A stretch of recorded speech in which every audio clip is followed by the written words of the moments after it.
Nagsalita si Job. Ika-21 kabanata. Sumagot si Job, "Pakinggan ninyo akong mabuti upang mapasaya rin ninyo ako. Makinig kayo habang nagsasalita ako, at kapag ako'y tapos na, tuyain ninyo ako kung gusto ninyo.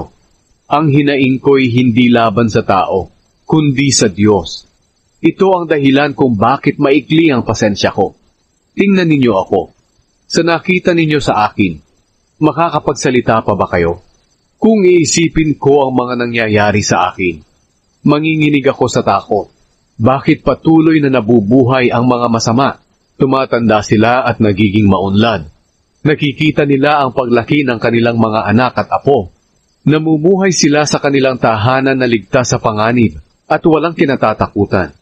Hindi sila pinaparusahan ng Diyos. Walang tigil ang panganganak ng kanilang mga baka, at hindi ito nakukunan. Marami silang anak, parang kawan ng tupa sa dami. Nagsasayawan sila, nag-aawitan, at nagkakatuwaan sa tugtog ng tamburin, alpa, at plauta. Namumuhay sila sa kasaganaan at payapang namamatay. Pero sinasabi nila sa Diyos, "Pabayaan mo kami. Ayaw naming malaman ang iyong mga pamamaraan.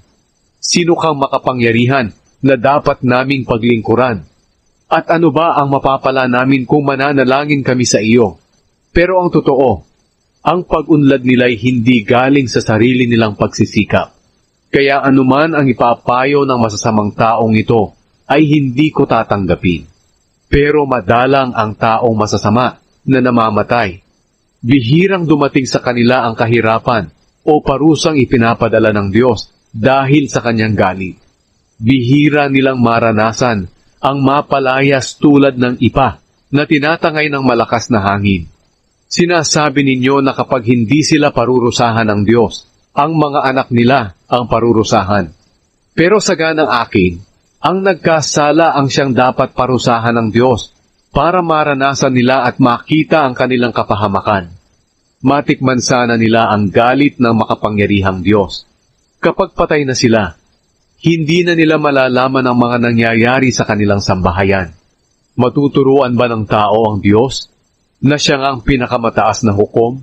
May mga taong namamatay sa gitna ng kasaganaan at panatag na kalagayan at malusog na pangangatawan.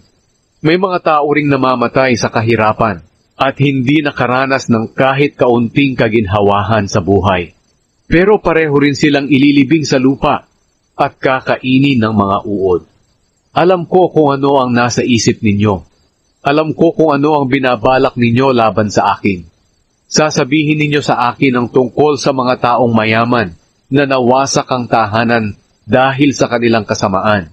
Pero tanungin mo ang mga dumadaan at pakinggan ang sinasabi nila, sapagkat sasabihin nila sa inyo na palaging naliligtas ang masasamang tao sa araw ng pagpaparusa ng Diyos. Walang hayagang sumasaway sa taong masama. Walang gumaganti sa masama niyang ginawa.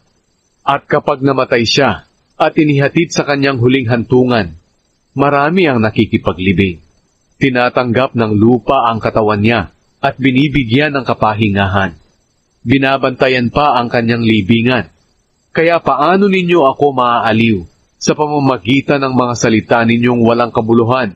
Ang mga sinasabi ninyo'y walang katotohanan.